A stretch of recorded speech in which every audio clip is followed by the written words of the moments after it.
네덜란드 사람은 노동소득 말고 자산소득을 갖고 있었어요. 자산소득이 어디서 나오냐면 동인도 회사라는 세계 최초의 근대 회사가 생겼어요. 예.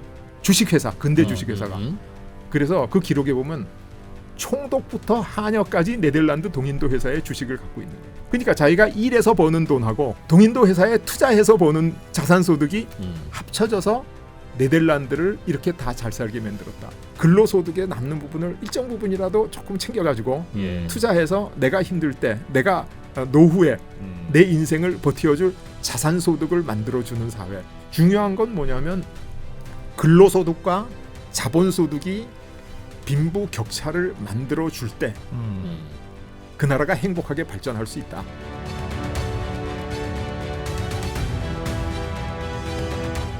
자, 언더스탠딩이 야심차게 준비한 역시 기획 시리즈죠. 여러분들의 반응은 예상대로 뜨겁습니다. 그렇습니다. 야, 그럴 거라고 말씀드렸죠. 언더스탠딩이 이렇게 훌륭한 일을 해내다니. 네, 저희는 원래 훌륭했는데 새삼스럽게. 예. 자, 더 시빌라이제이션, 네. 위대한 문명사 시리즈를 저희가 배우고 있습니다. 네. 이게 우리는 인생의 목적이 잘 사는 거잖아요. 그렇죠. 잘 산다는 건 어떻게 하면 잘 살 수 있지? 잘 살 수 있는 가장 쉬운 방법은 생각해 보면 제일 쉬운 건 뭔데요? 잘 사는 나라에 태어나는 거야. 야, 진짜 대박이지. 내 태어나니까 눈 뜨니까 미국이야. 태어났는데 노르웨이면 어.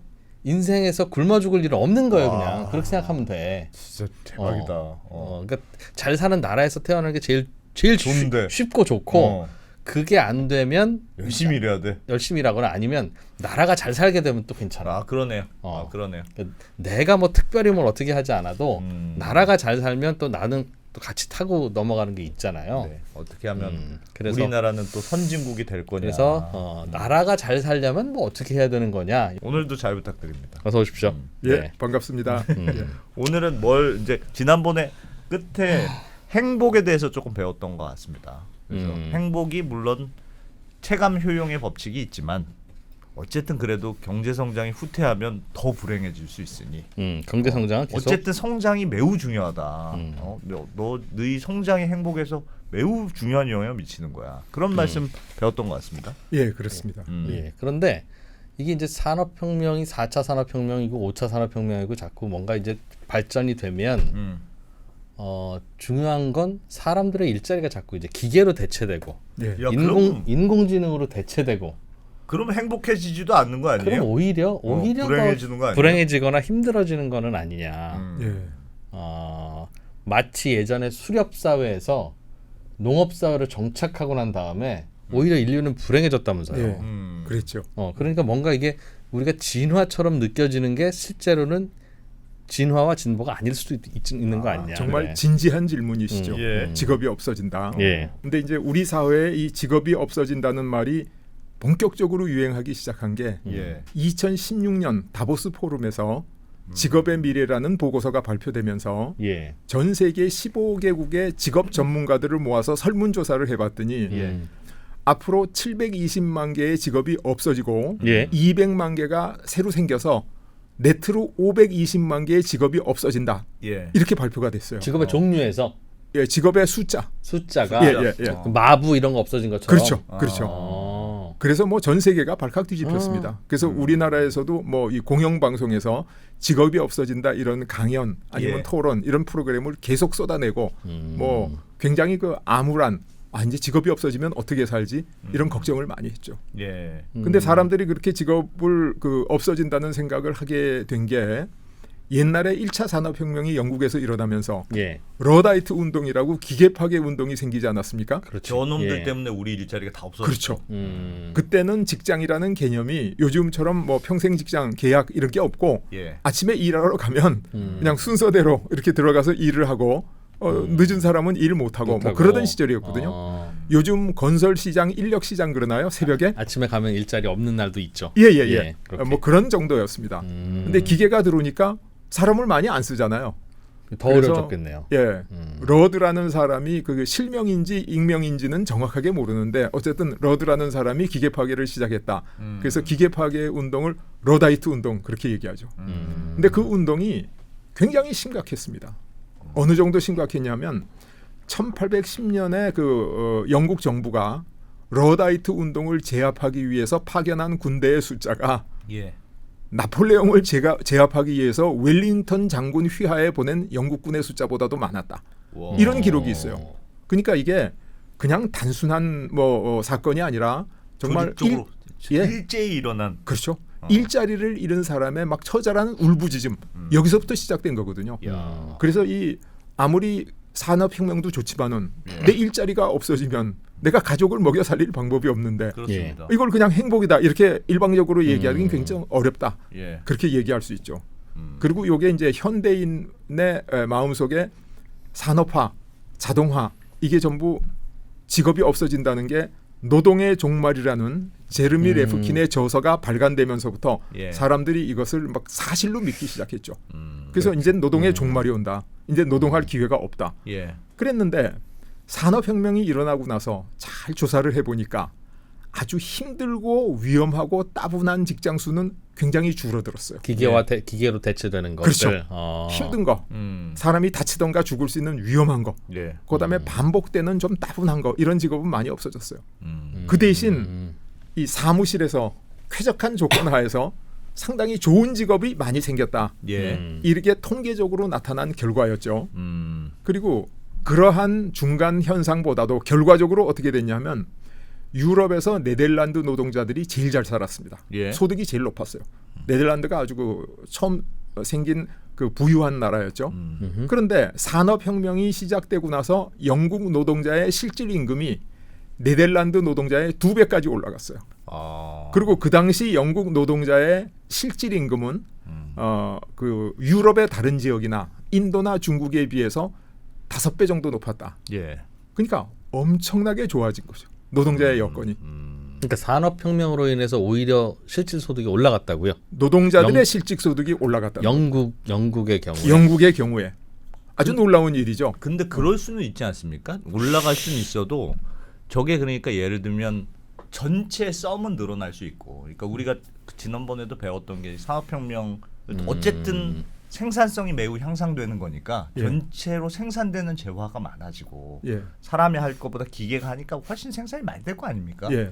그러니까 전체적인 총 생산액은 많아지고 예. 그래서 부는 많아지는데 예. 일자리는 이렇게 공장에서 그냥 망치질하던 노동자는 잘리니 네. 전체 생산물의 소득은 공장장이 많이 가져가고 예. 노동자는 조금만 가져가니까 빈부의 격차는 커졌지만 평균은 높아졌다. 그렇게 볼 수 있지 않나요? 제가 이제 이 토론을 학생들하고 하면서 노동자, 이 근로자들은 그냥 성실히 일하면 성공 확률이 굉장히 높죠. 네. 95% 정도 성공할 거예요. 네. 뭐 자기가 주어진 일 열심히 하면 되니까. 네. 근데 기업가라고 하는 사람들은 기업을 시작해서 전 재산을 투입해가지고 기업하는데 성공 확률이 몇 프로 정도 됩니까? 우리나라의 벤처기업 성공 확률이 몇 프로죠? 10%도 안 되겠죠. 뭐 10%가 뭐야? 1, 2% 예. 얘기하거든요. 예. 예. 그러니까 기업가는 성공하면 엄청나게 돈을 벌지만은 실패한 기업가는 거기서 다 빠져버리죠. 예. 그래서 사실은 산업혁명이 기업가가 더 큰 혜택을 입었냐, 근로자가 더 큰, 노동자가 큰 혜택을 입었냐를 평균적으로 비교하면 훨씬 근로자가 큰 혜택을 입은 셈입니다. 그래도 전체적인 부가 늘어났으니. 그렇죠. 기업가는 성공 확률이 굉장히 낮으니까. 예. 그래서 저는 이제 산업혁명이 근로대중을 위한 혁명이었다.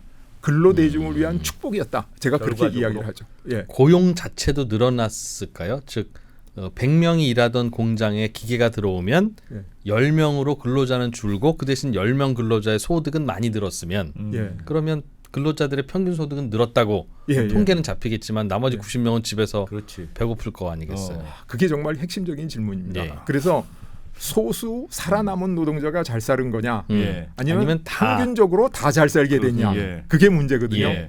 그런데 2018년에 2년 후에 다보스 포럼에서 직업의 미래라는 새로운 보고서가 발간됐어요. 예. 근데 여기는 뭐라 그랬냐면 2022년까지 1억 3,300만 개의 직업이 생기고 7,500만 개의 직업이 없어져서 네트로 5,800만 개의 직업이 생긴다. 이렇게 발표를 했어요. 오히려 예. 그러면 새로운 일자리가 생긴다. 그렇죠. 그러니까 2016년에 발표한 거하고는 정반대되는 발표를 했죠. 직업 전문가들이 그 2년 사이에 생각을 고쳐먹은 거군요. 그렇죠. 직업이 생긴다는 사실을 이 사람들이 알게 된 거죠. 가장 최근에 아마 2030년까지 최근에 다보스 포럼에서 다시 발표했는데 1억 7천만 개의 직업이 생기고 9,200만 개가 없어진다. 그러니까 직업이 생긴다는 그 직업 전문가 숫자가 점점 늘어나고 네트로는 하여튼 순증이다. 순증이다 그렇게 보는 거죠. 근데 사실 이게 믿기가 어렵거든요. 그러니까 기계가 혹은 컴퓨터가 인공지능이 기존의 직업을 대체하고 사라지게 하는데 예.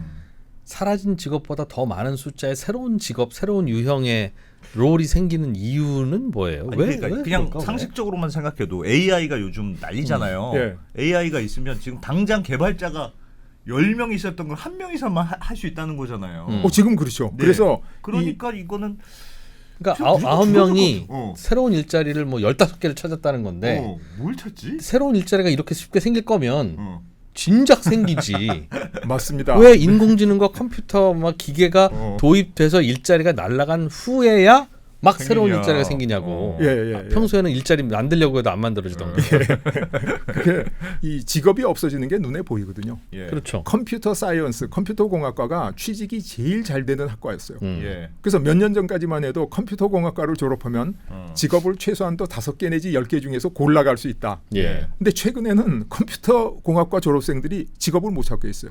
왜냐하면 컴퓨터 프로그램 하는 것을 챗 GPT 같은 게 기초적인 코딩이랑 다 해주니까 10명 뽑아야 될 때 2명만 뽑으면 충분하다는 거예요. 네. 그러니까 지금 실제로 직업이 막 눈에 보이는 게 확 없어지고 있어요. 예. 그렇죠. 그리고 자율주행차가 나오면 택시기사 일단 다 없어지지 않습니까? 그렇죠. 그러니까 눈에 다 보이잖아요. 이렇게 눈에 보이고 직업이 없어지는데 직업이 많아진다는 게 상식적으로 이해가 잘 안 가지 않습니까? 그렇죠. 그죠? 예.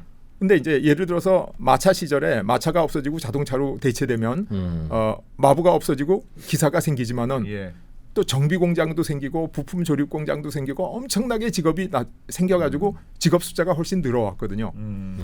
그래서 어떤 직업이 생길 거냐 학생들이 저한테 이렇게 질문하면 그러니까요. 제가 귀신도 아닌데 어떻게 합니까? 내가 미래로 가본 것도 아닌데 어떤 예. 직업이 생길지 제가 알 수가 없죠.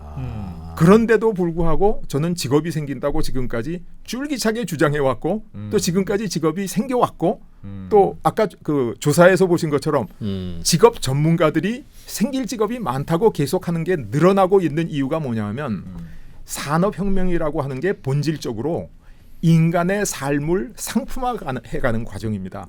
그러니까 옛날에는 예. 우리가 산에 가서 나무를 했어요. 직접. 그래서 나무를 갖고 와서 장작을 뗐어. 그죠? 네. 직업이 하나도 없죠. 근데 그렇죠. 자급자족이니까. 연탄을 떼기 시작하니까 연탄 공장이 생기고 석탄 광산이 생기고 직업이 많이 생겼죠. 예. 석유를 떼기 시작하니까 정유 공장이 생기고 석유 시추를 하는 뭐 그 석유 산업이 생기고 전기를 쓰니까 발전소가 생기고 전력 산업, 변전 산업 엄청난 직업이 생기잖아요. 없던 예. 게. 근데 그 전에 나무 하던 사람들 시절에 전기가 생길지 석유가 생길지를 상상을 하지 못하지 않습니까? 그러니까 하나의 사건으로 보면 없어지는 직업은 눈에 딱 보여서 분명히 알 수 있는데 예. 새로 생길 직업이 뭔지는 귀신 아니면 알 수 없는 건데 인간의 삶이 상품화되면 엄청난 직업이 생길 수밖에 없다라는 이 문명사적인 분명한 사실은 알 수밖에 없는 거죠. 삶이 과거에는 의식주를 중심으로 해서 점점 상품화하고 산업화해 가는데 예. 앞으로는 어떻게 될 거냐 하면 아침에 딱 일어나면 제 심박수하고 잠잔 시간에 뇌파 측정 딱 결과가 나와서 이 사람이 오늘 컨디션이 안 좋구나. 아침에 일어나서 영양제를 먼저 먹고 그다음에 이 음악을 들으세요. 이 음악을 들으면 마음이 안정돼요. 이런 인간의 감정까지 다 컨트롤해주는 다 상품화가 되는. 상품화가 되는 시절이 온다. 그렇게 되면 얼마나 직업이 많이 늘어나겠어요. 4차 산업혁명은 인간의 건강, 그다음에 인간의 그 심리적인 상황, 취미, 오락 까지. 이런 거를 모두 다 컨트롤해주는 상품화 시대가 오고 있다는 거죠. 그렇게 되면 직업이 얼마나 많이 생길지는 우리가 충분히 상상할 수 있지 않습니까? 그죠? 예. 근데 어떤 직업이 어떻게 생기는지는 몰라. 저같이 문명사 하는 사람은 모르죠. 그래서 없어지는 건 보이니까 불안한 마음은 확실히 드는데 있는데 생기는 게 뭐가 나올지 모르니까 이건 불확실한 게 남아있는 예. 느낌이다. 그러니까 어떤 직업이 생길지는 모르는데 직업이 많이 생길 수밖에 없다는 사실만은 분명하게 알 수 있는 게 바로 문명사적 연구의 결과다 이렇게 얘기할 수 있는. 근데 개발자 10명이 달라붙어서 코딩을 하다가 9명은 잘리고 1명은 인공지능을 활용해서 10명의 몫을 하면 예. 이 9명이 뭔가 다른 걸 해야 되는데 예를 들면 그때 러다이트 운동 때처럼 결과적으로는 직업의 다양성이 늘었을 것 같아요. 생산성도 늘어나고. 그렇지만 어쨌든 그 당시의 전환으로 피해본 사람은 러다이트 운동의 노동자들은 맞을 거다. 예를 들면 마부가 정비 공장 직원이 될 수 있지. 근데 그러려면 마부일 때가 더 행복하지 않을까? 혹시? 약간 그런 아닌가? 전환기에 하여튼 소외당하거나 힘들었던 사람은 있을 것 같고 맞습니다. 그래서 러다이트 운동처럼 저항은 있을 것 같습니다. 있죠. 저항은 분명히 있을 거고 네. 조금 전에 이제 그 이프로께서 지적하신 것처럼 평생 마부 해 오던 사람이 예. 정비 공장에 가가지고 정비 기술 배우려 그러면 얼마나 힘들잖아요. 힘들어요. 예. 그러니까 그렇지. 지금 과거의 직업이 없어지는 게 10개가 없어지고 새로 생기는 직업이 뭐 20개, 30개가 생긴다면 새로 생기는 직업에서 오는 혜택을 가지고 예. 과거의 직업이 없어져서 입는 사람의 피해를 보상해 주는 거죠. 예. 그 보상하는 체계 음. 그것이 바로 정치입니다. 음. 그래서 국민들이 세금 내서 정치인과 관료를 고용해서 월급 주는 이유가 우리 사회를 발전시켜라. 그러나 발전에서 오는 장애를 좀 너희가 해결하라고 월급을 주는 건데 그렇지. 그거를 그분들이 하지 않으면 아무도 해줄 수가 없고 그러면 과거로 돌아가는 거죠. 그러니까 이 세상을 이끌어가는 정치인이나 관료나 이런 공공 섹터에서 일하시는 분이 예. 산업혁명에 여러 가지 문제가 있어. 중간에 이 저 직업을 잃는 사람도 있고 어려움이 있어. 예. 그래서 산업혁명을 하지 말자든가 이렇게 하는 거는 최악의 정치인이고 최악의 관료죠. 국민의 행복을 그러니까 산업혁명이 계속되면 국민이 행복해진다는 사실은 우리가 다 동의했지 않습니까? 예. 결과적으로 정말로 행복해지지 않았습니까? 예. 그러니까 국민을 행복하게 하고 산업혁명을 전진시키면서 거기서 생길 수 있는 중간중간에 있는 암초들 예. 이것들을 제거하고 그다음에 그늘진 데서 피해 입은 사람을 보상해주고 그러기 위해서 그렇지. 이제 그렇지, 성공한 그렇지. 사람들이 세금을 내고 그 세금을 가지고 그런 문제를 해결해 주는 게 국가를 이끌어가는 정치인. 그럼에도 수익자의 총합과 썸은 더 늘어나야 되니까. 서플러스가 생긴다. 그럼요. 그렇게 가긴 가야 될 것 같네요. 김태우 교수님 이 이야기를 우리 20년 전에 듣고 싶었으면 유튜브 같은 거 없으니까 책을 쓸 수밖에 없고 그렇지. 그러면 출판사 직원, 뭐 편집자, 인쇄공 뭐 이런 분들이 지금 콘텐츠를 만들었겠죠. 근데 그분들 직업은 이제 점점 줄어들 거라고요. 저 앞에 패권의 비밀이라는 책이 나와 있지만 서울대 출판부. 지금 지금 이 저자가 직강을 하고 있잖아 지금 이렇게. 그렇지. 그러니 저 책을 팔리겠냐고 저 책이 지금 앞에 놨긴 놨지만 그러면 네. 이제 그분들이 이렇게 유튜브를 해야 되는데 어. 그건 또 적성과 뭐 이런 것도 안 맞을 수 있지. 전환 과정에는 힘든 사람이 나올 수는 그러니 있겠네요. 이 프로랑 이제 안 기자 같은 사람이 이렇게 유튜브의 열풍으로 돈을 좀 벌면 세금을 내서 좀 사주고 책도 해. 사고 그분들도 새로운 복지 비용도 내고 그렇게 돌아가는 거다. 예. 요즘 저 뷰티 산업 중에 성공하고 있는 게 네일 아트라는 게 있지 않습니까? 예. 손톱에 그림이 그려져 가지고 네, 네, 네. 근데 아마 1970년대나 그때 내가 손톱에 그림 그리는 사업을 하겠어 이러면 사람들이 저 사람 정신 나간 사람이라고 비웃었을 거예요. 네. 그렇지. 네. 그러나 세상이 변해가니까 지금 네일 아트가 굉장히 그 좋은 직업 중에 하나거든요. 네. 앞으로는 엄청나게 좋은 직업이 많이 생깁니다. 그건 틀림없어요. 이전에 없었던. 그래서 아까 이제 그 이 프로께서 또 굉장히 그 중요한 지적을 하신 것처럼 그래도 힘든 부분은 있지 않겠느냐. 근데 앞으로 생기는 직업 중에 힘든 부분은 대부분 휴머노이드 로봇이 하게 됩니다. 예. 자동화가 하게 돼요. 힘들지 않은 부분만 사람이 점점 더 하게 된다. 이게 4차 산업혁명이 인간을 행복하게 만들어가는 과정이다. 이렇게 알 수 있죠. 궁극적으로. 예. 그래서 이제 직업 얘기도 하면 정말 끝없이 할 수 있는데 예. 마지막으로 한 말씀만 보태고 싶은 거는 우리가 4차 산업혁명이 진행되고 이런 과정에서 근로시간이 줄어드는 건 명확한 사실 아닙니까? 예. 근데 주 20시간 근무제가 주 10시간 근무제로 바뀌면 어떻게 되죠? 시간이 똑같은 남죠. 직업에 사람이 2배 투입되는 거니까 예. 직업이 2배 늘어난 거하고 똑같은 효과가 있습니다. 다들 일자리들은 예. 있을 것이다. 그러면 있을 없다면 뿐만 아니라 근로 시간을 줄여서라도. 예.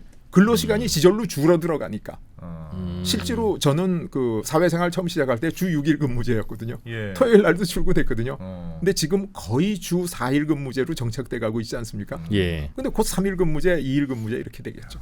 예. 그러니까 일하는 시간이 줄어들기도 하고 새로운 직업이 늘어나면서 쾌적하고 좋은 직업이 자꾸 늘어나고 힘들고 위험한 직업은 전부 로봇이라든가 이런 기계가 대체하고 이건 점점 우리가 좋아지고 있는 거죠. 엄청나게 좋아지고 있는 겁니다. 그렇게 자꾸 예, 가야 예. 이게 딱 타다 같은 거잖아요. 일종의 그런 예를 들면 그렇지. 그게 이제 새로운 신기술이 들어와서 뭔가 좀 변화해 보자 예. 했는데 이제 기존의 마부처럼 택시 기사들이라는 예. 직업군들이 있는 거예요. 예. 거기가 이제 너무 명예관하게 직장을 잃을 것 같으니까 엄청나게 반대하는 거 아닙니까? 그렇죠. 근데 당시에 그래도 이분들이 그럼 일자리를 어떻게 하냐 하고 사실은 그냥 현상 유지 비슷하게 그냥 애매하게 된 거잖아요. 예, 예. 그 이유가 타다 같은 게 새로 이제 서비스가 도입이 돼서 우리 사회가 부가가치가 많아지고 경제가 발전하면 결국은 그걸로 인해서 돈을 버는 특정한 계층들은 또 생길 텐데 네. 예. 그분들이 버는 돈이 말씀하신 대로 뭐 세금을 통해서라든가 뭐를 통해서 결국은 우리 국민들한테 골고루 다시 다 뿌려진다고 가정을 하면 예. 그러면 뭐 그래 뭐 네가 뛰나 내가 뛰나 뭐 하여튼 나한테도 돌아온다니 오케이 할 텐데 예.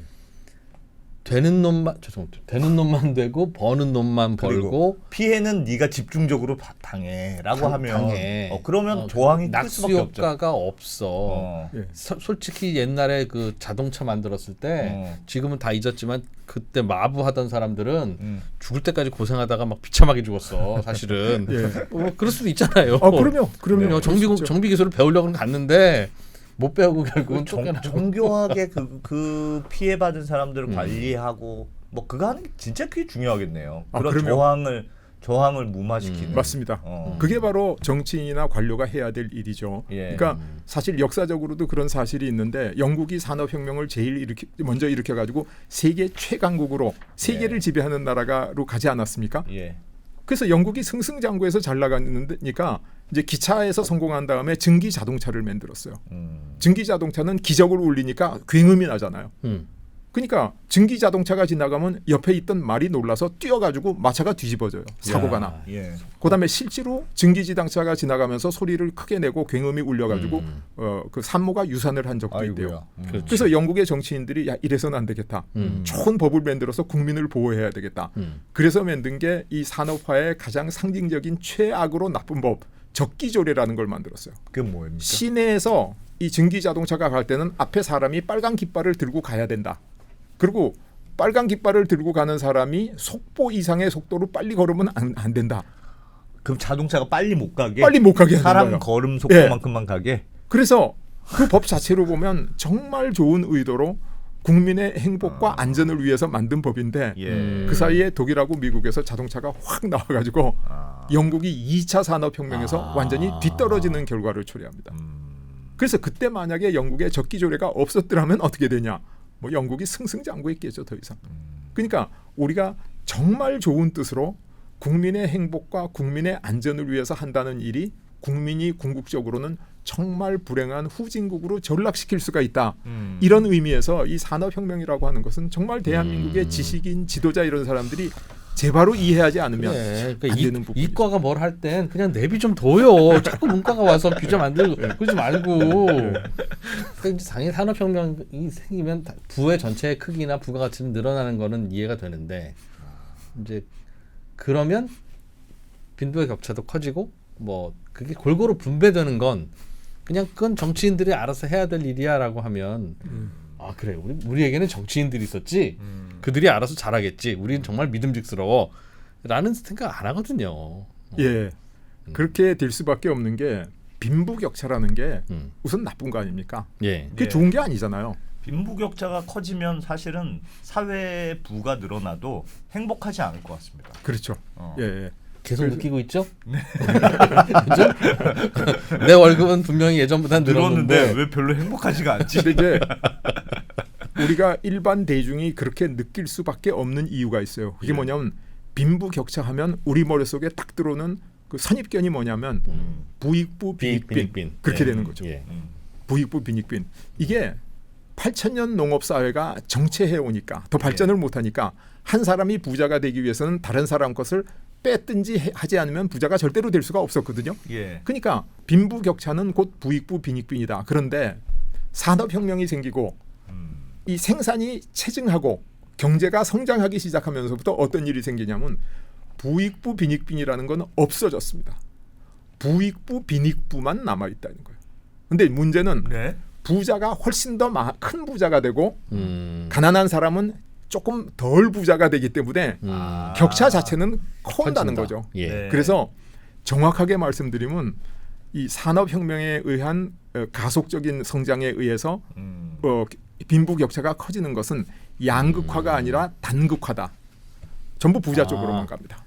가난한 쪽으로는 간 일이 없어요. 방향은 더 늘어나는 예, 걸로 예, 보는데. 예. 그러니까 이 빈부격차가 나쁜데 빈부격차가 나쁘면 그러면 일하는 사람이 열심히 일할 인센티브가 안 생기는 거죠. 예. 안 생기면 어떻게 되면 다 같이 가난해지는 거죠.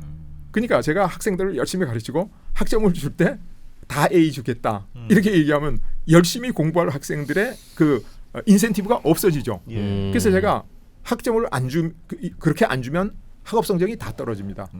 그래서 이제 우리나라에는 그런 제도가 아직 없는데 미국에는 그 학점을 주는 과목하고 학점을 안 주고 패스 페일로 평가하는 과목이 있어요. 예. 패스 페일. 예. 그래서 일정 수준 이상이 되면 패스예요. 일정 수준 이하가 되면 페일 다시 해야 돼. 그러니까 패스하는데 A, B, C 이거는 없는 거죠. 근데 학업 성취도를 보면 전원이 겨우 패스할 수준 이상으로 아무도 공부하지 않아요. 빈부격차가 커지는 게 좋은 일이냐 나쁜 일이냐 이 토론을 학생들하고 한 다음에 다시 물어봐요.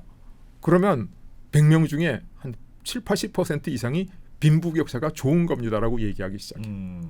왜냐하면 빈부격차가 다 함께 잘 사는 쪽으로 가는 동력이거든요. 예. 거기다가 사람들 중에는 능력이 있어서 있고 열심히 일하는 사람이 있고 능력은 있는데 열심히 일을 안 하는 사람이 있고 능력 자체가 없어서 열심히 일을 못하는 사람이 있어요. 예. 그러면 다 같이 비슷하게 하면 어떻게 되냐면 능력 있고 열심히 일하는 사람은 능력 있고 열심히 일 안 하는 사람 수준으로 일을 하겠죠. 왜냐하면 열심히 일해봐야 추가적으로 오는 게 없으니까. 그러면 능력이 없어서 일을 못하는 사람은 어떻게 되냐면 굶어 죽게 되는 거예요. 예.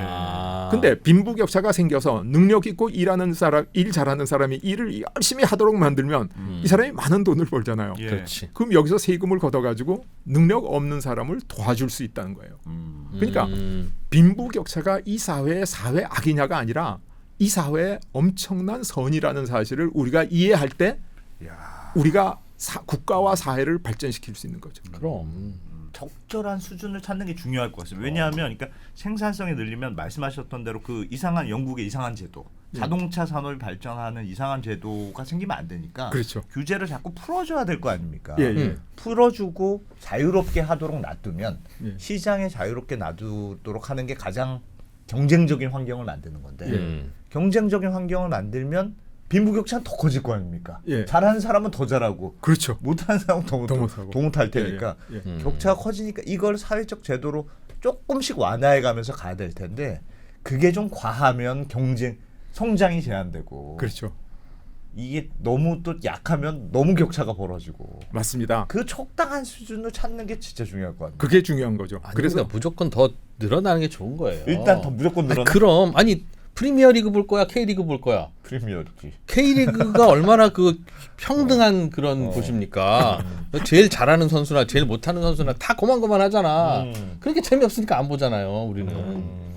그런데 프리미어리그 같은 거 가면 선수들의 실력 격차는 훨씬 더. 아니 근데 우리 그런 것도 있잖아요. 예를 들면 한국에서 그렇게 했으면 우리나라는 독일 자동차만 수입하고 일본 자동차만 수입했어야지. 한국의 현대차 진짜 엉망진창일 때도 규제하고 막고 해가지고 어쨌든 키워줬잖아요. 예. 그렇게 키워주는 사람이 있어야 또 올라가는 경우가 있으니까. 그렇죠. 무조건 그러네. 자유롭게만 놔주는 게 과연 정답이냐. 예. 정확하게 지금 말씀하신 게 그러네 또. 이 자유시장 경쟁이라는 것은 예. 적자 생존 현장이거든요. 잘하는 사람은 굉장히 잘할 수 있고 안 하는 사람은 또 안 하지만 할 수 없어서 못하는 사람도 있거든요. 예. 그래서 이 국가와 사회를 이끌어가는 지도자가 해야 될 일이 뭐냐면 이 사회 전체가 발전하되 그러나 그늘진데 능력 없든지 아니면 사회가 바뀌면서 생기는 불가피한 피해자들 이 피해자들을 보듬어서 이 피해자들이 정말 불행하지 않도록 만들어주는 이 두 가지를 동시에 해야 되는 겁니다. 하나는 사회를 발전시키는 일, 또 하나는 이 사회 발전에서부터 그늘진 곳, 이 부분을 이렇게 좀 챙겨주고 보듬어주는 이 두 가지 역할을 같이 해야 되는데 우리나라나 세계적으로 보면 정치하고 이렇게 국가를 이끌어 가는 사람들 중에 이 그늘진 것을 보듬어 주는데 아주 신경을 많이 쓰고 그걸 목표로 하는 사람을 그 사람만 너무 보듬다 보면 전체가 발전을 못 해가지고 전체가 다 함께 내려앉아요. 예. 그다음에 일부에서는 야 이게 발전해야 돼. 그래서 발전 일변도로 밀고 나가니까 거기서 정말 선의의 피해자 이런 피해자들이 생겨가지고 이 사회에서 정말 버림받은 사람이 생기는 아주 불합리한 결과도 초래돼요. 그러니까 이 두 가지가 정확한 표현은 아니지만 우리 사회에 보수와 진보라는 이름으로 자리 잡고 있어요. 예. 그래서 우리 보수는 기본적으로 자유시장 체제를 존중하지 않습니까? 예. 자유시장 체제가 없으면 세계가 문명이 발전하지 못하고 인간이 함께 행복해지지 못한다는 사실을 우리가 지금 누누이 여러 가지 사례를 들어서 네. 끝없이 이야기하고 있는데 네. 그건 진짜 그런데 중요해. 보수만 있고 진보가 없으면 그늘진 데는 영원히 그늘져요. 마부하던 사람은 차가 나와서 굶어서 죽어버려. 근데 이걸 우리가 방치해야 되느냐? 이거 안 되죠. 근데 방치해도 그래서- 부익부 빈익부 된다면서요. 예, 그러나 이제 네. 부익부 빈익부가 되는 것은 일하는 사람들의 전반적인 추세고 거기서 직업이 바뀌면서 완전히 소외되는 사람이 있는 거죠. 아예 능력 바깥으로 없는 사람. 나가는. 그렇죠.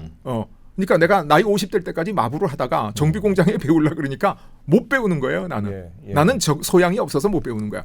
이런 사람들은 그 사회에서 타고난 그 완전히 탈락하는 정말 비참한 정에 가는데 이 사람들만 잘 챙기자.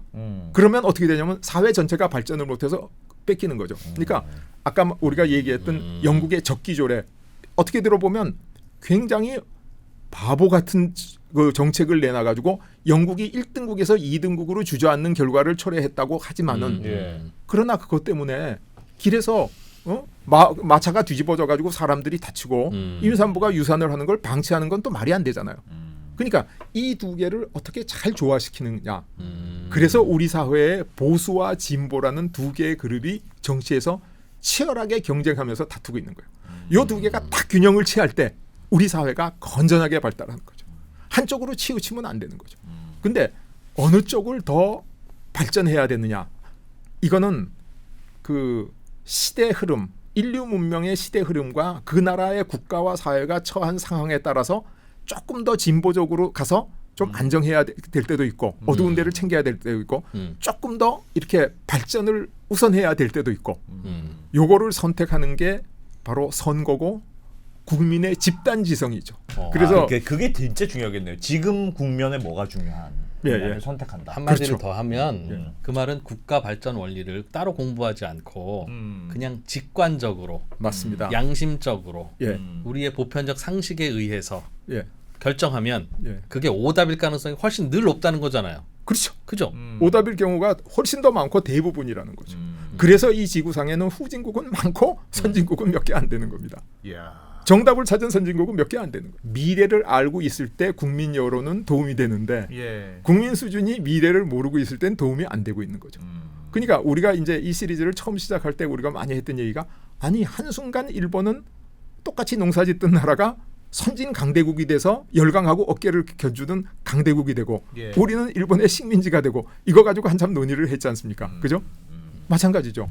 그때 일본 국민들은 미래 상황, 산업혁명에 대한 이해가 됐고 그게 후쿠자와 유키치라는 성각자가 쓴 서양사정이라는 책이 20만 부 이상 팔려나가면서 지식인들, 사회 주류가 그걸 알았는데 우리는 대한민국 사회의 주류는 유림이었고 천년 전에 사서오경을 딸딸 외워가지고 산업혁명을 없애자, 사악한 거다. 이렇게 생각하고 있었기 때문이죠. 그래서 어쨌든 이런 그 대중적인 매체가 이제 등장해가지고 국민들, 소위 이 사회에 있는 그 많은 그 중산층 지식 계층이 국가 발전 원리를 알게 된다는 것은 굉장히 중요한 일이다. 이걸 모르는 순간 우리는 잘못된다. 그러니까 우리가 이제 아까 그 빈부격차 얘기로 조금 돌아가서 빈부격차를 없애려 그러면 사람들이 열심히 일할 수 있는 인센티브를 줘야 된다. 그렇죠. 그러니까 근로소득 이게 많아야 된다고 생각하잖아요. 근데 빈부격차를 만드는 또 하나의 원인이 자산소득이거든요. 투자에 의한. 근데 사람들이 어떻게 생각하냐면 근로소득은 좋은 거고 자산소득은 불로소득이니까 나쁜 거다. 이렇게 생각하는 경향이 있어요. 근데 사실은 그렇지 않거든요. 예. 근로를 해서 사람이 잘 살 수 있는 가능성은 항상 유지되는 게 아니에요. 몸이 아플 수도 있잖아요. 예. 사고를 당할 수도 있잖아요. 그럼 어떻게 살아요? 그죠? 그러니까 물론 보험이라든가 이런 사회 안전망도 있어야 되겠지만은 사람은 근로해서만 잘 살 수 없고 근로로만 살아갔던 사람은 영원히 잘 살 수 있는 게 절대로 아니다라는 게 인류 문명사를 통해서 국가가 발전하든 강대국이 되든 약소국이 되든 모든 근로 대중이 잘 못 살았는 게 노동력에 의존해서만 살았기 때문이에요. 근데 인류 역사상 최초로 노동력이 아닌 자산소득을 근로소득과 함께 가졌던 국민이 있어요. 그 나라 국민이 어디냐면 네덜란드 국민이에요. 네덜란드. 자산소득이 있었어요. 예. 그래서 네덜란드라고 하는 나라는 네덜란드족이라는 특별한 종족이 있는 게 아니라 예. 프랑스계, 독일계, 뭐 라틴계 이게 다 섞여 있는 조그만 예. 나라거든요. 예. 그런데 인류 역사상 최초로 국민 서민 대중이 잘 살게 됐어. 그래서 그 당시에 영국 사람이 쓴 책에 보면 네덜란드 노동자의 식탁에는 신선한 야채와 빵과 고기와 이 데일리 프로덕트, 우유 같은 낙농 제품, 피지 같은 이게 있다. 다 있다. 어. 노동자가 이렇게 먹을 수 있는 게 가능한 일이 아니다.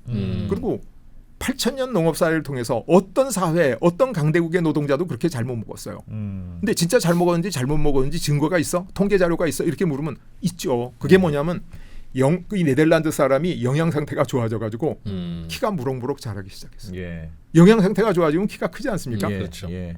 저도 70년대 젊었을 때는 상당히 괜찮은 체격이었어요. 제가 키가 1m 70cm인데 지금 지어잘 타면 완전 땅꼬마야. 왜냐면 젊은 사람들이 너무 크니까. 네. 근데 똑같은 DNA인데 왜 그렇게 컸냐? 영양 상태가 좋아져서 그렇게 큰 거죠. 그래서 네덜란드의 서민들의 사정이 보면, 커져서 지금 네덜란드 사람의 평균 키가 1m 85cm에 거의 육박하고 있습니다. 84cm를 예. 넘은 지 오래됐어요. 그러니까 네덜란드 사람들이 인구는 작고 나라는 조그만데 뭐 축구도 월드컵에서 준우승을 몇 번 하고 아주 축구 강국이에요. 예. 빙상, 격투기, 수영, 올림픽 보면 왜 오렌지 색깔 옷을 입은 선수들 다 네덜란드 사람들이에요. 그래서 네덜란드라는 나라가 처음으로 그렇게 그 서민 대중이 잘 살게 됐는데 왜 이렇게 됐을까? 정말 놀랬죠. 그리고 제가 역사 공부를 하면서 제가 학생들한테 이렇게 얘기해요. 나는 네덜란드 역사와 사랑에 빠졌다. 그냥 좋아하는 게 아니다. 나는 난 벗어날 수 없는 사랑에 빠졌다. 그 이유가 뭐냐면 우리는 나라가 작으니까 약소국이다 이런 얘기를 많이 들어왔고 해왔잖아요. 예. 네덜란드는 국토가 4만 평방킬로미터니까 한반도의 5분의 1도 채 안 돼. 그런 나라가 세계 패권국이 됐어요. 예. 그 두 번째로는 네덜란드 이전에는 어느 나라든지 징기스칸 제국이든지 로마 제국이든지 나라가 아무리 강해도 서민 대중은 못 살았는데 노동 계층 서민 대중이 다 잘 살게 됐어요. 영양 상태가 좋아지고. 예. 그다음에 네덜란드는 남의 나라 땅을 점령하고 뺏질 않았어요. 장사하러 가가지고 너 이거 내 물건 살래? 네 물건 팔래? 협상을 해. 그러니까 남의 행복을 짓밟지 않고 자기의 행복을 추구해서 패권국의 반열에까지 올라간 나라다. 그래서 정말 작은 나라가 국민을 다 행복하게 하면서 남의 행복을 짓밟지 않았다. 나는 이 세 가지 이유 때문에 네덜란드 역사를 사랑하지 않을 수가 없다. 야. 제가 그렇게까지 이야기를 하거든요. 예. 어떻게 네덜란드 사람은 특별한 그렇겠어요. 종족도 아닌데 다 섞인 잡종인데 이렇게 잘 살게 됐냐. 제가 그걸 연구해 보니까 네덜란드 사람은 노동소득 말고 자산소득을 갖고 있었어요. 자산소득이 어디서 나오냐면 동인도 회사라는 세계 최초의 근대 회사가 생겼어요. 예. 주식회사, 근대 주식회사가. 그래서 그 기록에 보면 총독부터 하녀까지 네덜란드 동인도 회사의 주식을 갖고 있는 거예요. 그러니까 자기가 일해서 버는 돈하고 예. 동인도 회사에 투자해서 버는 자산소득이 합쳐져서 네덜란드를 이렇게 다 잘 살게 만들었다. 그러니까 정말 놀라운 일 아닙니까? 정말 놀라운 일이죠. 그래서 우리가 아껴줘야 될 게 뭐냐면 이 근로소득과 예. 근로소득에 남는 부분을 일정 부분이라도 조금 챙겨가지고 예. 투자해서 내가 힘들 때 내가 노후에 내 인생을 버텨줄 자산소득을 만들어주는 사회. 그게 진짜 행복한 사회로 이끌어가는 방법이거든요. 야.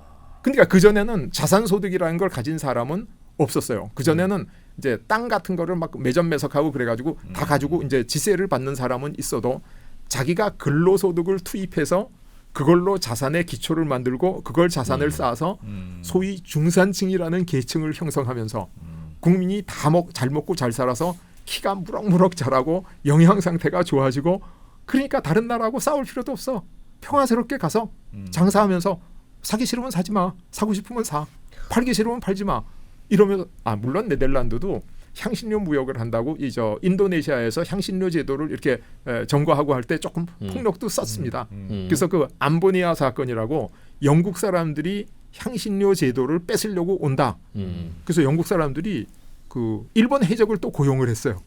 그래서 네덜란드가 성공을 해가지고 처형하고 막 그랬는데 그때 죽인 사람 숫자가 몇십 명 단위지 몇백 명 단위도 아니었어요. 그러니까 가장 폭력을 적게 쓴 패권국이 네덜란드예요. 그리고 네덜란드는 인도네시아를 그렇게 지배하면서 네덜란드어를 강요하지도 않았어. 물건만 사면 된다. 예. 그래서 네덜란드 사람들, 인도네시아 사람들이 네덜란드어 지금 아는 사람이 별로 없어요.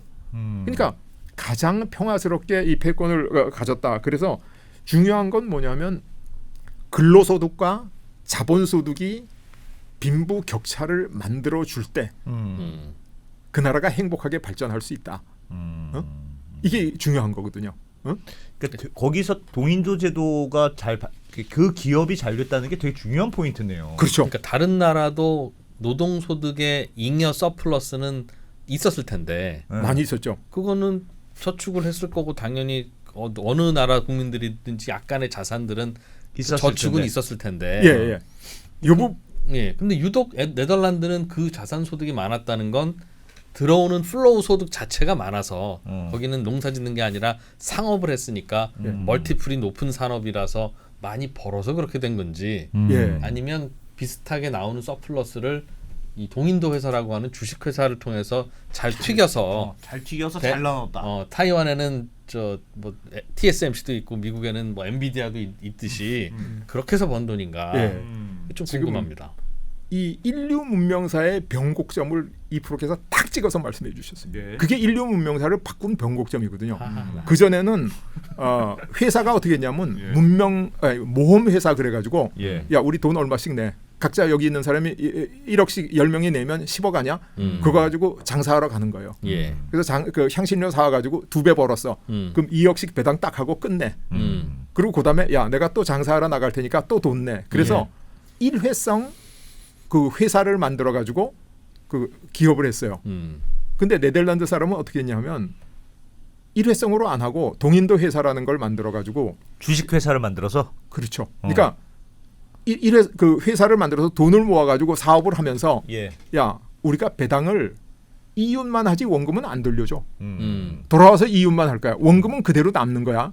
그러니까 원금이 남아서 또 올 거라고 생각하니까 거기 가가지고 야 다음에는 어느 물건을 사면 좋지? 요 정보를 다 갖고 오는 거예요. 요번에 요걸 샀더니 조금 서둘러서 잘못 샀어. 어디 가면 더 좋은 향신료가 더 많은데. 노하우가 쌓이는구나. 노하우를 다 축적해가지고 오는 거예요. 계속 사업해야 되니까. 축적해갖고 와가지고 이윤만 조금씩 돌려주고 나머지는 또 사업하러 나가는 거야. 요게 바로 주식회사거든요. 내가 주식을 사면 배당은 해줘도 주식은 돌려주지 않지 않습니까? 주식회사는. 물론 딴 사람한테 팔 수는 있어요. 그러나 돌려주지는 않죠. 그래서 인류 역사상 최초로 주식회사라는 것을 만들었어요. 그러니까 이 주식회사라고 하는 회사의 주가 뭐냐 하면 이게 자본이라는 거예요. 그래서 저는 네덜란드의 동인도 회사 이전에는 자본이 존재하지 않고 돈만 있었다. 돈, 부, 웰스. 근데 그거는 그냥 전부 일회성이야. 돈을 벌든 나쁘든. 근데 이게 한번 주식으로 딱 들어가면 이게 자본이라는 것이 돼서 영속적인 이윤을 계속해서 제공해 주는 겁니다. 그러니까 땅에서 쌀이나 밀이 계속 나오듯이 주식을 갖고 있으면 자산 소득이 계속해서 거기서부터 창출되는 거예요. 그래서 저는 자본이라고 하는 것은 네덜란드 사람의 발명품이고 인류 문명 사상 가장 중요하고 가장 큰 발명이 뭐냐면 네덜란드인이 자본을 발명한 거다. 그게 방금 2%가 딱 지적하신 거예요. 2%. 이게 바로 인류 문명을 과거로부터 현재로부터 바꾸는 결정적인 계기가 된 거예요.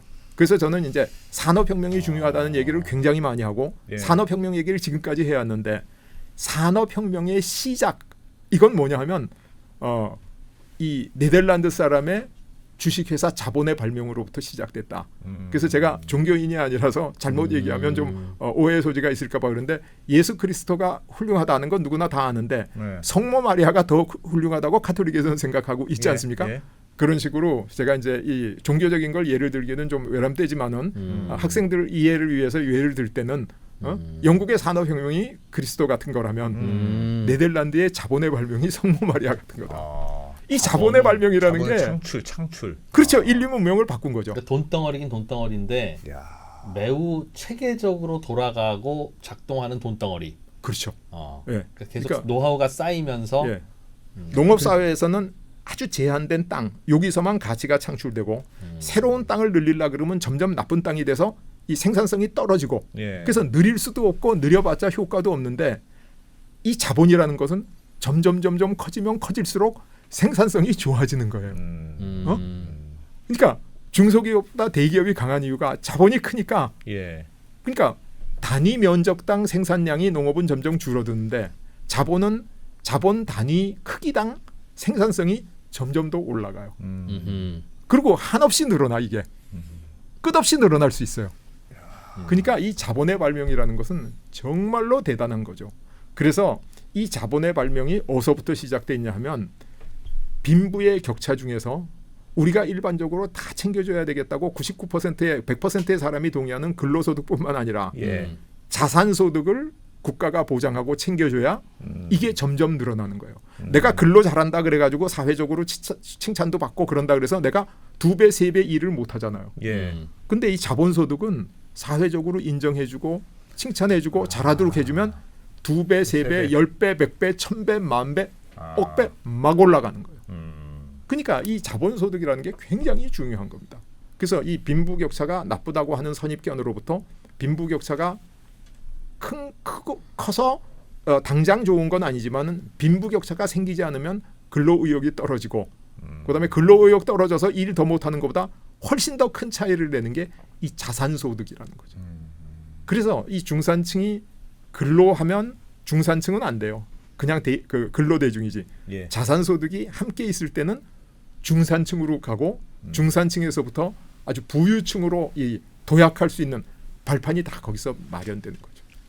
근데 이제 여기에도 맹점이 있냐? 예. 맹점이 있죠. 예. 그 맹점이 뭐냐면 이제 그 낙수 효과의 문제인데 이 근로소득과 자산소득이 생기려고 그러면 어떻게 해야 되냐면 일할 직장이 있어야 되잖아요. 예. 그럼 직장은 하늘이 주는 게 아니라 기업이 만드는 거 아니에요. 예. 그러니까 기업이 잘 되고 근로소득이 보장되고 자산소득이 증가하고 이러면 증가하는데 인간의 이 빈부 격차를 내는 것 중에 근로소득도 자산소득도 아닌 또 다른 소득이 하나 있어요. 뭘까요?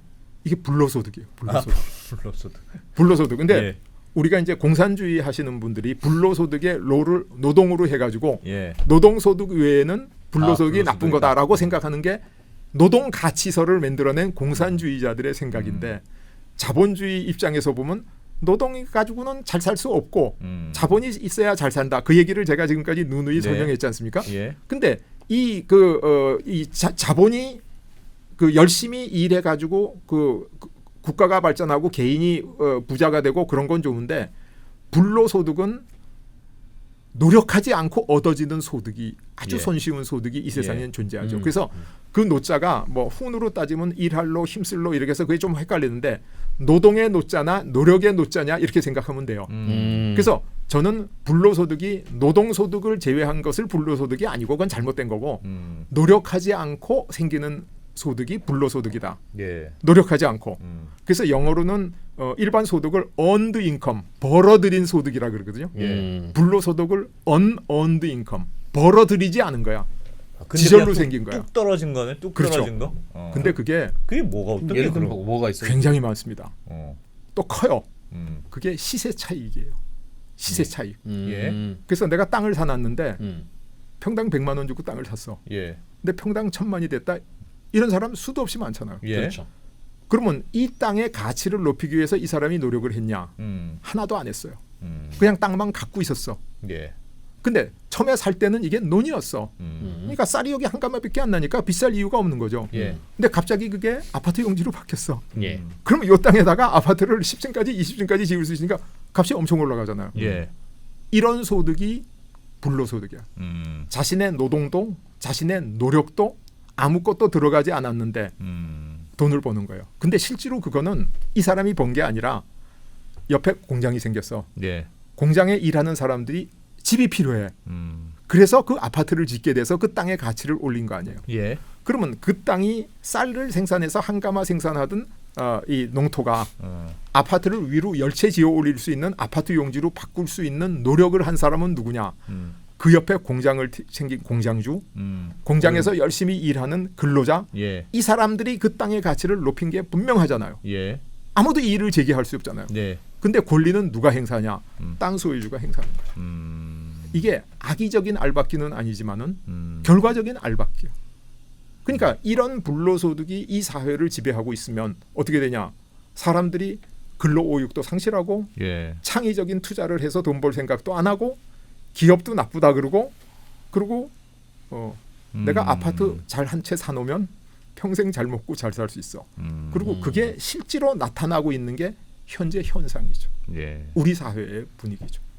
그게 예를 들면 그런 효과가 주식 회사의 주식을 사는 것도 사실은 내가 주식에 투자는 했지만 노력은 그 회사에서 하는 거잖아요. 그거하고는 다릅니까? 그거 다르죠. 근본적으로 다르죠. 왜 다르냐 하면 새로운 가치를 창출한다는 것은 예. 이제 코스트 이제 뭐 월급이든지 재료비든지 100이라는 돈을 집어넣어서 물건을 만들어서 팔아서 150의 이익을 올리면 50이라는 이윤이 생기고 그게 새로운 가치의 창출이거든요. 예. 근데 주식 회사의 주를 이제 그 안 대표께서 사셨어요. 예. 그러면 현대 자동차의 주식을 샀잖아요. 예. 그럼 현대 자동차가 자동차를 만드는데 그 자본이라는 기여를 하고 있잖아요. 아, 내가 낸 그 돈이 그렇죠.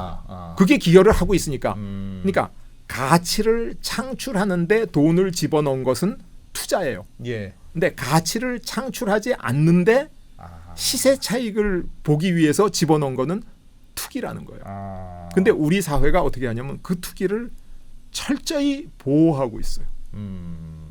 그게 좋은 시세 차익을 보호하면 보호할수록 나라가 발전하고 국가가 발전하고 다 예. 행복해지는데 예. 나쁜 시세 차익을 보호하면 어떻게 되냐면 국가가 발전이 점점 저해가 되죠. 그래서 공장을 지었는데 예. 근로자를 모아야 되는데 어. 아파트 값이 너무 비싸가지고 근로자를 못 모으는 거예요. 예. 아파트 값이 너무 비싸니까. 그죠? 그럼 어떻게 됐어요? 공장이 증설도 못하고 공장 가동하기가 힘들어지겠죠. 누구 때문이에요? 바로 거기 아파트 용지를 임야할 때 아니면 농토일 때부터 보유하면서 시세 차익을 기다리는 이 사람이 그걸 뜯어가기 때문이에요. 그러니까 결과적으로 어떻게 되냐면 이제 자동차를 만드는데 그 주식에 들어간 자본 비용하고 예. 일하는 사람의 노동력하고 이게 들어가야 만들지 않습니까? 근데 일하는 사람의 월급을 줘야 되는데 이 아파트 값이 사면 월급을 적게 줘도 이 사람이 아파트 렌트 내고 충분히 생활할 수 있죠. 예. 근데 아파트 값이 비싸면 렌트가 안 내고 생활할 수 없으니까 월급을 많이 올려줘야 되잖아요. 예. 그 월급을 많이 올려주면 생산 원가가 올라가잖아요. 그럼 이윤이 적게 남잖아요. 예. 이윤이 적게 남든지 결손이 생기잖아요. 예. 그럼 어떻게 되면 미래를 위한 투자, 그러니까 덜 기술 되고. 혁신 이게 아무것도 안 되는 거예요.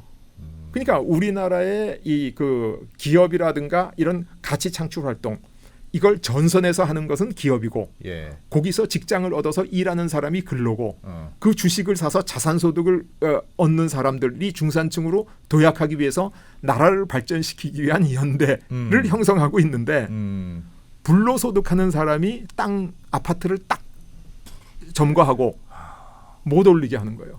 그러니까 우리나라 수도권에 공장이 있을 수가 없는 이유가 공장이 서면 이 땅값이 너무 비싸가지고 근로자가 살 수가 없어서 근로자가 멀리 살면 출퇴근에 2시간 3시간 걸리면 이 회사가 돌아가겠습니까? 그게 안 돌아가는 거죠.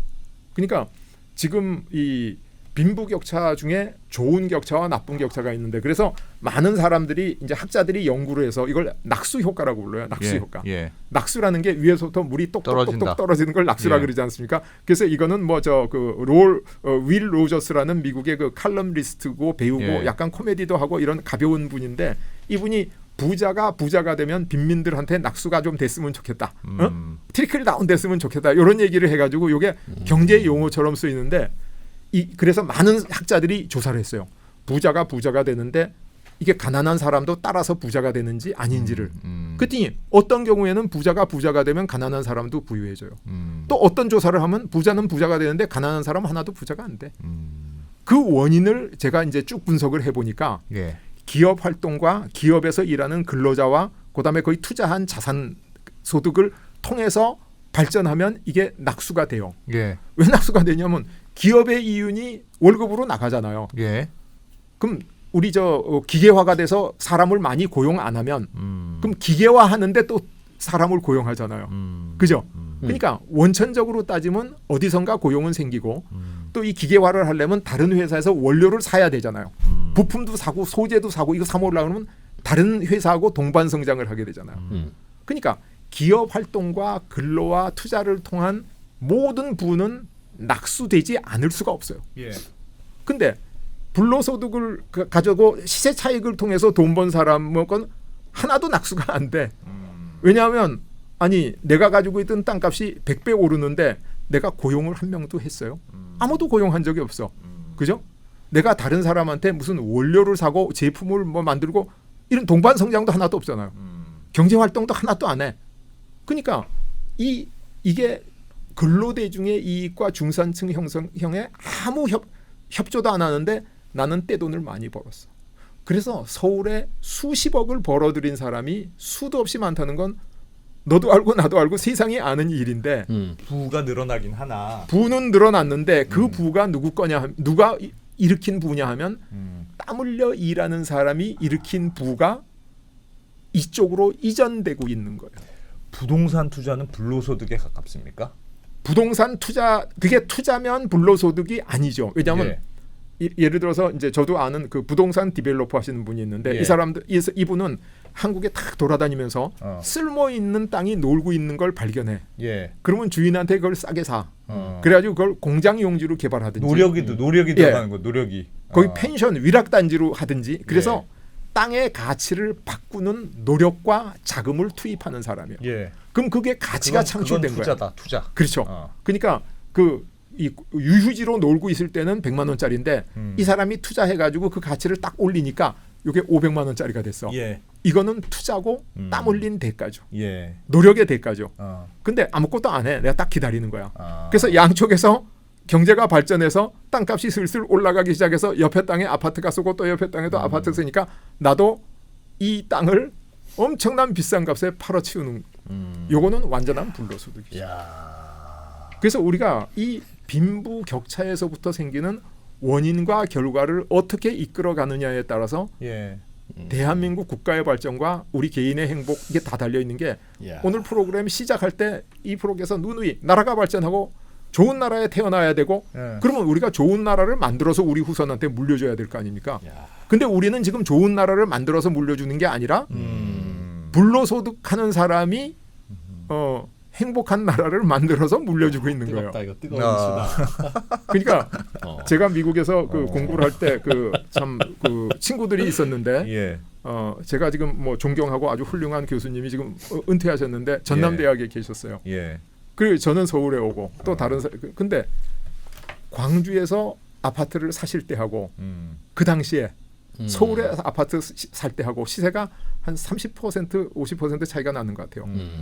지금은 한 5배 6배 차이 나요. 그러니까 광주 살고 부산 살고 이 강릉 속초 사는 이 지방 사람들은 다 가난해졌어. 상대적으로. 서울의 이 중심에 있는 사람들은 다 부자가 됐어. 그게 그 사람의 노력의 결과고 그러면 좋은데 그 노력의 결과가 아니잖아요. 근데 야 그럼 딴 사람이 잘 된 걸 왜 배 아파해? 그 배 아파하는 게 아니라 그 사람이 잘 되도록 해준 사람들의 피해를 딛고 거기가 잘 된 거라는 거죠. 그죠? 그래서 이 문제는 뒤에 가서 제가 아주 좀 도식적으로 좀 자세히 설명드릴 기회가 있어서요. 예. 또 더 길게 설명드리면 지루할까봐 요 정도에서 재밌을 것 같은데 끝내시네. 아 그래요? 요거는 다음에 다시 좀 진짜 다시 한다고? 본격적으로 해봐도 될 주제. 그래서 사실- 거기서 그래서 가만히 있으면 2%가 아니죠. 예, 그렇습니다. 나 완전 감동했잖아 지금 나. 석유나 철광석, 네. 그 코모디티라고 부르고 예. 그거는 석유가 땅 속에 파묻혀 있다가 석유지가 노력한 것도 아니고 석유가 파묻혀 있는 땅을 우연히 소유하고 있었던 그 사람이 노력한 것도 아닌데 전 세계 산업과 경제가 발전하면서 석유의 용도가 필요해지고 예. 그러나 이제 수요는 많은데 공급은 적으니까 당연히 가격이 올라가서 석유를 가진 땅은 석유를 가진 나라는 떼돈을 벌었죠 당연히. 그렇습니다. 철광석도 그렇고. 그게 그럼 불로소득이냐? 예. 불로소득인 것 같습니다. 예. 그러니까 사우디 국민들이 한 게 뭐야 사실은. 예, 없죠. 없죠. 예. 그러나 그게 그럼 강요나 혹은 뭐 다른 것에 따른 그 불공정 거래냐 하면 그건 아니고 예. 사겠다는 사람이 그 값 주고 사겠다는데 어쩌겠습니까? 예. 운이 좋은 건데 그걸 어떻게 생각해야 되죠? 그냥 운이 좋은 거고 그들이 그럼 가져가는 거냐 하면 예. 그거는 아닌 것 같은데 예. 예. 그러니까 땅이라고 하는 것도 그런 거 아닌가? 즉 아까도 100만 원 가치밖에 없던 땅을 열심히 개발을 해서 500만 원의 가치로 만들었다고 할 때 그 500만 원이라는 건 사람들이 이제 거기를 개발하니까 뭐 놀러도 오고 할 텐데 놀러올 정신과 놀러올 돈과 소득과 여유가 어디 생겼겠냐 하면 다 삼성전자, 현대차가 열심히 수출해서 번 돈으로 놀러 오는 거니까 그것도 그렇습니다. 예. 부동산 개발이라고 하는 게 근본적으로 다른 산업의 트리클 다운 효과를 받는 건데 예. 예. 그거는 부동산만 그런 게 아니라 석유도 그렇고 철광석도 그렇고 심지어는 농촌의 땅값 올라가는 것도 예전에 쌀 한 말에 500원밖에 안 팔던 못 받던 농부가 지금은 요만큼 팔면 5만 원을 받을 수 있는 건 농부가 그때보다 돈을 더 열심히 100배를 더 열심히 일한 게 아니라 우리나라의 다른 근로자들과 다른 기업들이 열심히 일해서 소득을 올린 바람에 농부의 쌀도 비싸게 팔리는 거잖아요. 예. 예. 그럼 농부가 그 100배 그 가격이 올라가는 동안 무슨 노력을 했습니까? 그냥 다 경제 성장의 결과물을 받았을 뿐이라면 그런 게 어디 하나둘이냐. 땅만 가지고 그러냐. 라는 거죠. 왜 땅만 불로소득이고 농민들의 쌀은 불로소득이 아니며 석유도 불로소득이 아니며 철광석도 아니라고 하면서 왜 땅만 그러냐. 마찬가지지. 라는 생각을 그 생각을 일부 몰상식한 녀석들은 이 영상을 보면서 할 것 같습니다. 교수님 아주 그냥 능지처참을 해주십시오. 풀순한 생각을 말이야. 사실 2%의 이러한 점이 아마 그 시청자 여러분들을 굉장히 뭐라 그러나 아주 나쁜 놈들이 익사이팅하게 재미있게 만들고 또 어떤 때는 저 같은 위치에 답변할 사람을 곤혹스럽게 만드는 예리한 이상의 질문이신데 예를 들어서 이렇습니다. 자동차를 2배 많이 생산해가지고 자동차 회사가 2배 돈을 벌고 공장 노동자가 월급이 2배 오르고 그렇게 되면 땅값이 2배 오르는 것까지는 적정선이다. 예. 왜냐하면 모든 사람이 그러니까 노력에 의한 결과니까 쌀값도 2배 오르고 그죠? 예. 모든 옷값도 2배 오르고 그래서 세상이 2배 좋게 된 거예요. 경제적인 면에서만 볼 때. 네. 근데 문제는 뭐냐면 자동차는 2배 많이 팔리고 다 2배 좋아지는데 땅값이 10배 올랐다. 이거는 심각한 문제가 있는 거죠. 근데 그것도 자기 노력을 하나도 안 들이고 10배 올랐다. 이거는 더 심각한 문제가 있는 거죠. 그래서 아까 석유를 말씀하셨는데 제가 이제 언젠가 에너지 말씀을 좀 드리려고 그런 게 제가 원래 에너지를 가르치던 사람 아닙니까? 예. 자원공학에서 에너지 경제학을 가르치는 사람인데 제일 처음에 이제 왜 이렇지? 왜 저 아랍 국가에만 석유가 많이 나오지? 예. 석유를 관장하는 신이 알라신 아닐까 혹시? 부처님이나 예수님은 별로 석유에 대해서 권한이 없는 게 아닐까? 이제 이런 농담도 하고 그랬는데 석유를 많이 갖고 자원을 많이 가진 나라가 행복하냐 하면 행복한 나라보다 불행한 나라가 더 많아요. 왜냐하면 제국주의 국가들이 들어가서 그걸 점령해. 탈취에 다 뺏어. 그래서 지구상에 있는 자원 부국 중에 아주 특별히 사우디아라비아, 쿠웨이트 이런 나라들은 정말 국민들이 그 석유로 잘 사는데 대부분의 자원을 많이 가진 국가가 아주 극빈국이고 못 살아. 예. 아프리카 국가처럼 예. 다 뺏기고 다 탈취당하고. 그래서 그것도 잘 관리해서 잘 견디면 축복이 될 수도 있고 예. 조금만 잘못하면 완전히 저주를 당할 수도 있다. 그런데 또 한 가지는 뭐냐면 자원의 저주라는 말이 있어요. 그래서 저는 자원의 저주, 그럼 얼른 듣기에 야 우리처럼 석유 한 방울 안 나오는 나라가 자원의 저주를 받았나 보다. 그런데 자원의 저주를 영어로 뭐라고 쓰면 더치 디지즈, 네덜란드병이라고 써요. 예. 그래서 이게 뭐지? 그래서 미국 가서 처음 유학 가서 공부하면서 막 열심히 찾아봤더니 네덜란드 경제가 좋았는데 북해, 영국하고 네덜란드 사이에서 가스전이 생겨가지고 천연가스가 바다에서 엄청나게 나오기 시작한 거예요. 엄청나게 나오니까 네덜란드 사람들이 가스에 의존하게 되니까 아 이거 일도 할 필요가 없어 별로. 수입이 좋아. 인플레이션이 생겨서 물가는 올라가. 네덜란드 돈 가치도 올라가겠죠. 그렇죠. 그러니까 수출이 돈 가치는 어려워지겠지. 올라가고 근로 의욕은 떨어지고 그래서 결과적으로 네덜란드 경제가 침체에서 빠졌다. 그래서 자원이 갑자기 개발돼 가지고 엄청난 이익을 일시해 주는 게 네덜란드 경제에 병 걸리게 했다. 그래서 그게 더치 디지즈인데 왜 요즘 보면 로또 1등 당첨돼서 몇백억 받은 사람들 있지 않습니까? 네. 조사해 보면 행복한 사람은 1% 2%도 안 돼.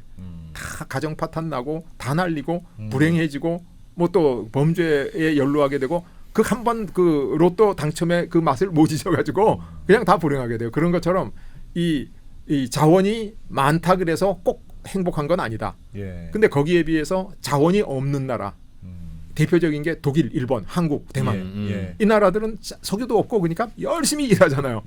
그래서 오히려 더 잘 살게 됐어요. 그래서 이 자원과 산업이 결국 경제를 가속시키는 건데 자원과 산업 중에 자원만 있는 나라는 극소수만 행복하고 대부분 불행해요.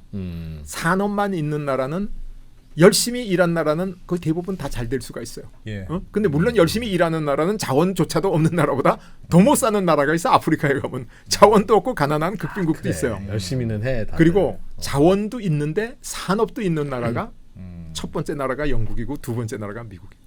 이 두 개 가진 나라는 대박난 나라예요. 행운이 두 개 겹친 거야. 그래서 근데 자원이 있는데 왜 열심히 일했을까요? 그러니까 유산도 받았는데 능력도 있어. 예. 이게 최고긴 최고인데 근데 유산을 받았는데 왜 능력을 길렀지? 그러니까 예외적이죠. 지구상에 그런 나라가 영국하고 미국밖에는 거의 없죠. 야. 지금까지. 그래서 이 영국에서 미국으로 오는 패권의 비밀, 제가 이제 쓴 책 패권의 비밀의 인류 문명사가 정말로 중요한 이유가 바로 지금 이프로께서 말씀하신 것처럼 그 사람들은 왜 그럴 수 있었지? 수천 년 역사, 인류 역사를 통해서 수백 개의 나라가 있었는데 왜 영국하고 미국은 저렇게 됐지? 그게 바로 우리가 문명사를 공부하는 이유죠. 그리고 지금부터 그 얘기를 본격적으로 시작할 거다. 아 그렇게 되겠죠. 좋습니다. 예. 야, 그렇다. 불로소득 얘기 오늘 아주 불로소득이 꽂혀가지고 또 나 그래. 완전 꽂혔어 나 지금. 불로소득 아니 그러니까 그것도 소득이죠. 소득은 소득이라서 사회 부를 늘려는 줄 것 같아요. 예, 그게 예. 효과가 없다는 건 아닌 것 같아. 예, 예. 2% 얘기대로 예. 그게 아무 소용이 없다는 건 아닌 것 같지만 그게 장려되느냐 다른 게 더 장려되느냐의 제도를 만드느냐가 중요할 것 같아요. 정확하게 말씀하셨습니다. 그렇죠. 어, 당연히. 그렇죠. 당연히. 그게 소용이 없다는 건 아니지만 예. 어떤 부를 더 사회적으로 몰아가게 만들 것이냐 제도를 디자인하는 게 예. 전체적인 결과를 예. 다르게 만들 것 같아요. 그렇죠. 어. 그리고 이제 윤리적인 가치관에서 보더라도 음. 땀 흘려 노력하고 리스크를 테이킹하고 전체를 발전시킨 사람한테 보상이 돌아가야지. 그렇지 않고 이렇게 불로소득을 취한 사람한테 보상이 돌아가면 안 된다. 안 된다. 예. 그러나 이 얘기 듣다 보면 야 우연히 명동에 땅 한 평을 산 것과 우연히 삼성전자 주식을 산 거가 결과물이 같은데 예. 왜 삼성전자 주식이 100배 올라서 먹은 거는 괜찮다고 하시고 명동 땅 한 평이 100배 올라서 먹은 거는 나쁘다고 하시는지도 다음 시간에 가르쳐 주실 거죠. 아, 물론이죠. 네, 이 얘기까지 오늘 하면 너무 우리가 다 해주는 거라서 안 돼. 우리도 영업을 해야 되기 때문에 네, 오늘 여기까지. 조금 야. 억울하시겠지만 그거는 다음 시간에 꼭 설명해 주실 거다. 예. 이렇게 얘기하면서 그 오늘은 정도까지 배우죠. 너무 많이 풀었어 오늘도 내가 보니까. 와, 아이고, 진짜 이거 한 편 한 편이 주옥 것 같네 그냥. 자, 김태우 교수님 오늘도 잘 배웠습니다. 고맙습니다. 예. 감사합니다.